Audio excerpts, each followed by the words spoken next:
طبیب اور ڈاکٹر کبھی نہیں گزرے تاریخ.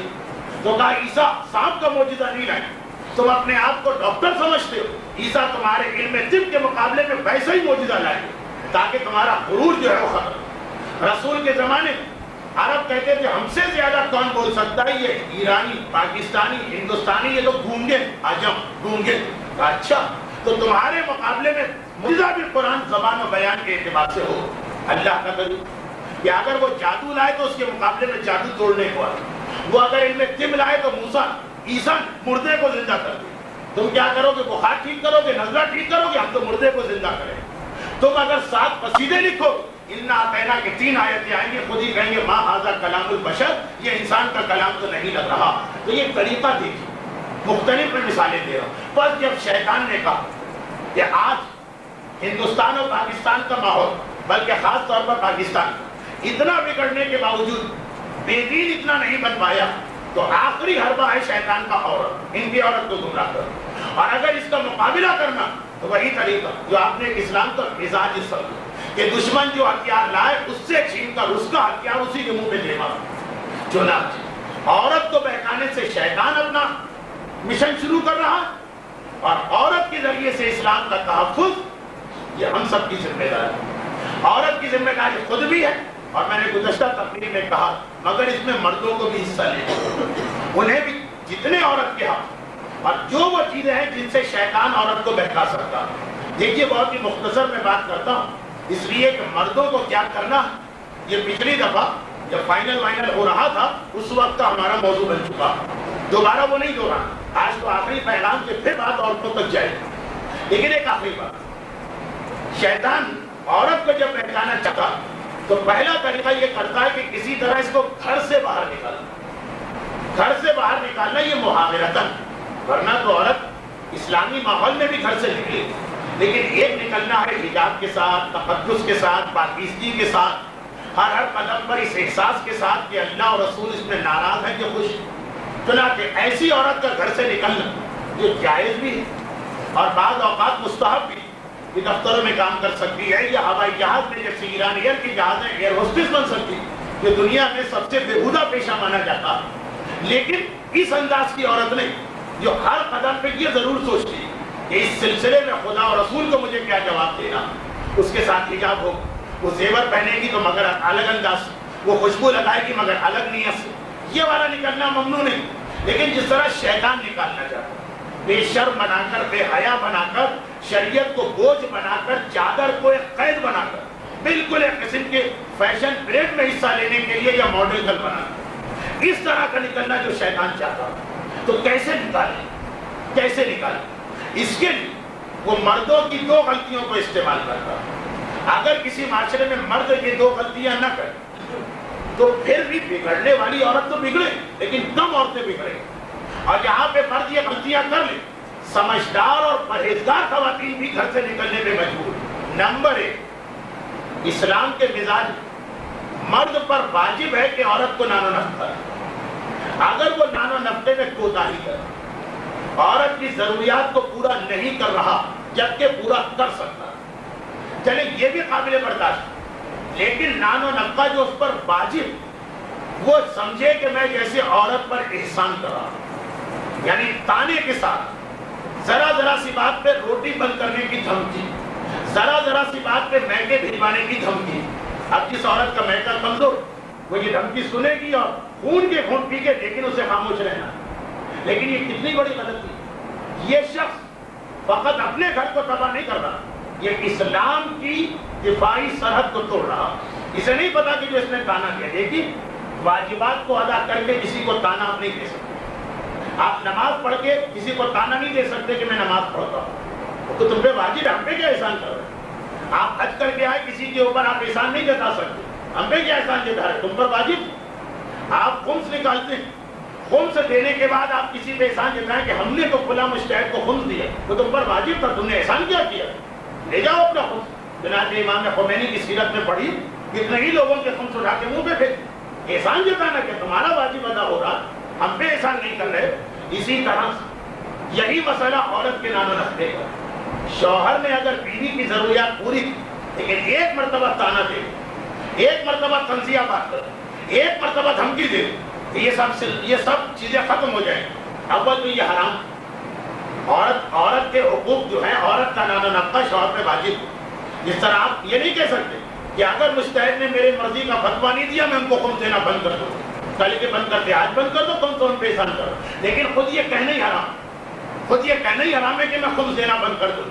اسی طریقے سے عورت کو دھمکی دے کے میکے بھجوانے کی دھمکی، اس کے نان و نفقے کی کمی کی دھمکی، جو اس کو نان و نفقہ دینا ہے اس حوالے سے اس پہ احسان جتانا. اول تو یہ اپنی جگہ خود ایک حرام، یہ تمہارا واجب فرض ہے. جو کچھ کہنا خدا سے جا کے کہو کہ تم نے مجھ پہ بوجھ کیوں ڈالا، عورت سے بات کیوں کر رہے. اول تو ایک خود حرام. دوسرا اس کا رد عمل یہ جو عورتیں ویسے ہی ذرا گمراہ ذہن رکھتی، وہ کہیں گی کیا روز کا تانا صرف اس لیے کہ وہ ہم کو روٹی دے رہا، ہم یہ ختم ہی کر دیں گے، ہم خود گھر سے نکل کے کمائیں گے، یہ اس کا احسان ختم. لیکن جو عورت دیندار ذہن بھی رکھتی ہے، ایک بار سنے گی 10 بار سنے گی، 50 بار سنے گی، 100 بار سنے گی، جبکہ شیطان ساتھ میں لگا ہوا ہے. وہ اس کے ذہن میں مسلسل برگلانے والا خیال ڈالے کہ ارے یہ تمہارا شوہر آخر یہ کس بات پہ اتنا اکڑتا، آخر یہ دھمکی کس بات پہ دیتا.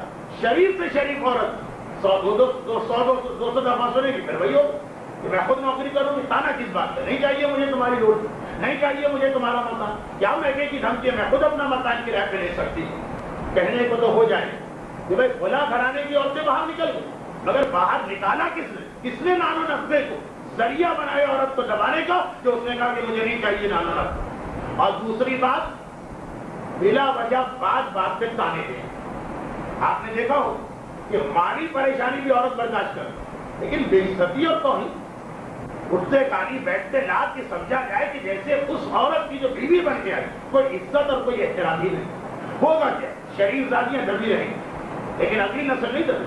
ہم کس بات کی آخر کاری برداشت کریں، ہم کس بات میں آخر مار برداشت کریں. ہم الگ ہو جائیں اور پھر اسی طرح الگ ہوں کہ اگر شریعت اجازت نہیں دیتی طلاق کی تو کہیں گے ہم غلط طلاق لے لیں، ہمیں کوئی پرواہ نہیں. یہ ریئیکشن جو عورتوں میں ہو رہا غلط، یہ خود حرام، لیکن کس کی وجہ سے یہ حرام ہو رہا یہ تو دیکھو. تو مردوں دیکھیے اب تک ہمارے یہاں کا ماحول بہت ایسا تھا کہ عورتیں سب برداشت کر لیتی، اس وقت بھی غلطی. لیکن جب شیطان عورت کو بھرگلا رہا، کبھی ٹیلی ویژن میں ڈرامے آتے کہ آئے عورت کوئی بھی مسئلہ یہ کھلا کیا ویمن لائرس کمیٹی چلے جائے فارم پہ دستخط کرنا، باقی تمہارا سارا کام گھر بیٹھے ہو جائے. جب میڈیا کے ذریعے، اخبارات کے ذریعے، حکومتی ذرائع کے ذریعے عورت کو اکسایا بھی جا رہا، ایک تو ایسے ہی مرد تانے دے کر اور روٹی کی دھمکی دے کر اتنا اس سے عاجز کر لیا کہ وہ ویسے ہی بغاوت کے لیے تیار. اور لیکن جو تھوڑی بہت اس کی خاندانی شرافت کی وجہ سے اس میں کمزوری اسے بھی دور کر کے ان لوگوں نے یا اور زیادہ ہے یا اور زیادہ ضرور. اگر مسئلہ ہمارے گھر کا تو ٹھیک، وہ غصے میں آئی تو ہم کھاؤ کھا کر نکل جاؤ، ہمیں کیا کروا اور سے مل جاؤ. لیکن مسئلہ اگر دین کہ اس کا گھر سے نکلنا خالی میرا گھر نہیں ٹوٹے، ایک عورت جو گھر سے نکل رہی ہے تو یہ تباہی دین کی شروع ہو، وہاں پہ آدمی کو قربانی دینا. ہمارے یہاں لوگوں نے ایک طویل عرصے پر یہ دیکھ کر کہ ہندوستان اور پاکستان میں لڑکیوں کی گھٹی میں شروع سے ڈالا جاتا کہ سسرال میں جا کے کس طرح ایڈجسٹ کرنا، اور بہت اچھا طریقہ تھا ہمارے بزرگوں. لیکن جب اس سے ناجائز فائدہ کچھ لوگوں نے اٹھایا، ہر جگہ نہیں.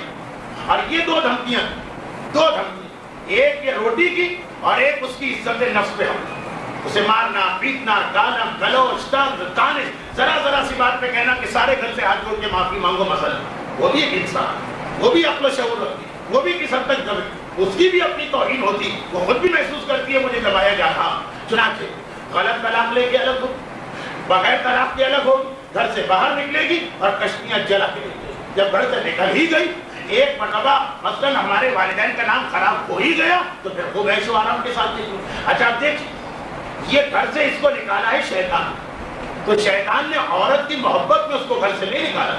وہی جملہ جو میرے مولا نے کہا، اے ابا سفیان تم اسلام کے ہمدرد کب سے ہو گئے. اس کا مقصد مولا کی ہمدردی نہیں، مولا اپنا لشکر لے کے آئے، گھر سے اپنا لشکر آ جائے، اسلام ختم ہو گیا. شیطان اگر عورت کی ہمدردی میں عورت کو نکال تو بات ختم نہیں. اس کی مثال ہے چور سے کہتا ہے چوری کر، شاہ سے کہتا ہے تیرا گھر لوٹا. ادھر عورت کو یہ کہہ کے نکال کہ مرد آخر دھونس کس بات کی جماعت، یہ نان نفقہ، یہ روٹی ہم بھی کما سکتے. دوسری طرف مردوں سے آتے ایسی باتیں ان کے ذہن میں ڈالی کہ اور کھاؤ کھا لو اور وہ اکڑ، ذرا کوئی مصالحت کا امکان بھی نہ ختم ہو. یہ عورت ہو کر پاؤں کی جوتی سر پہ چڑھی جا رہی. کس مذہب نے کہا کہ عورت پاؤں کی جوتی؟ مگر اردو ڈکشنری میں آپ کو محاورہ ملے.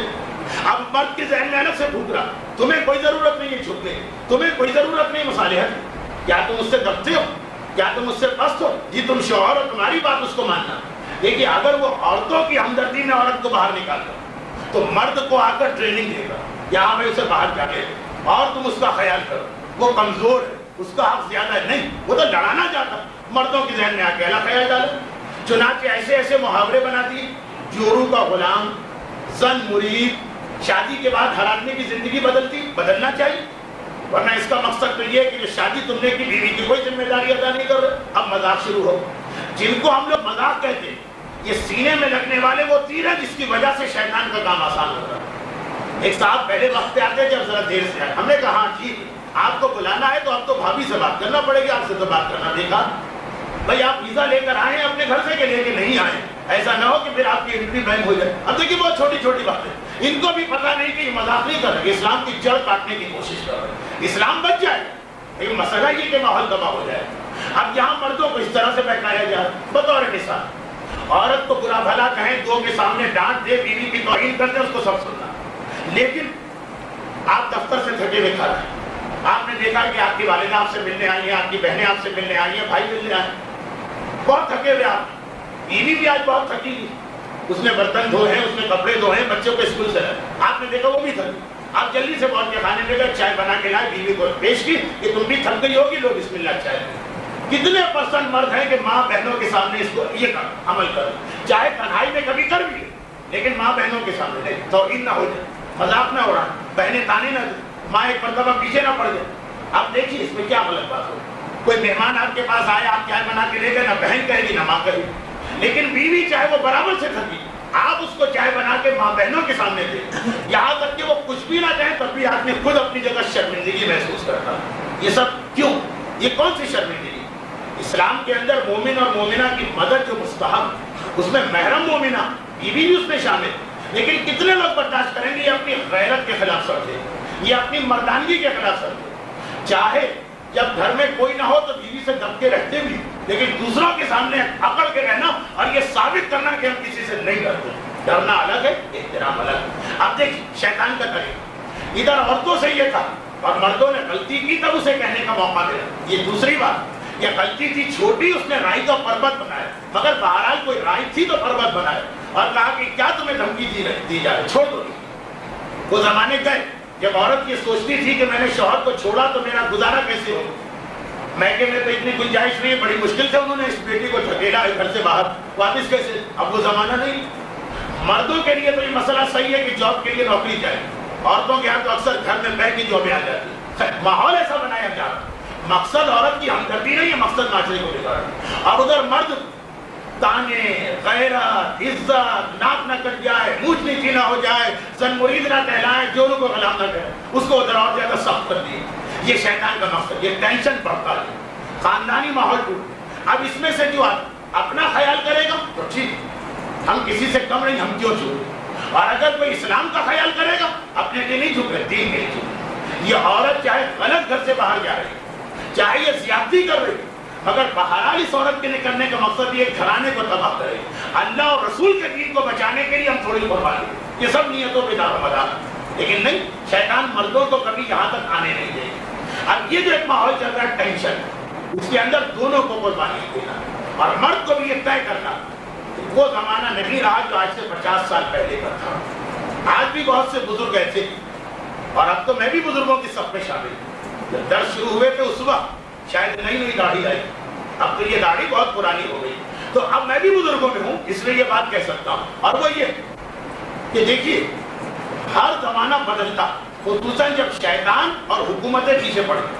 بہت سے گھرانے کے بزرگ ایسے, ان کا ایک مزاج بن جاتا ہے, دین کچھ کہے, شریعت کچھ کہے, ان کو دین اور شریعت سے محبت ہے, لگاؤ ہے, لیکن اپنی بزرگی کے سامنے پھر دین اور شریعت اتنی اہم نہیں ہے. مگر یاد رکھیے کہ یہ بھی شیطان کے فیور میں جاتا ہوں. میں ایسے لوگوں کو ذاتی طور پہ جانتا ہوں جنہوں نے 35 سال پہلے یہ جملہ کہا. اپنی جگہ وہ صحیح بھی کہہ رہے, مگر جتنا سخت بنا کے کہہ رہے تھے وہ نہیں. جو کہ ہم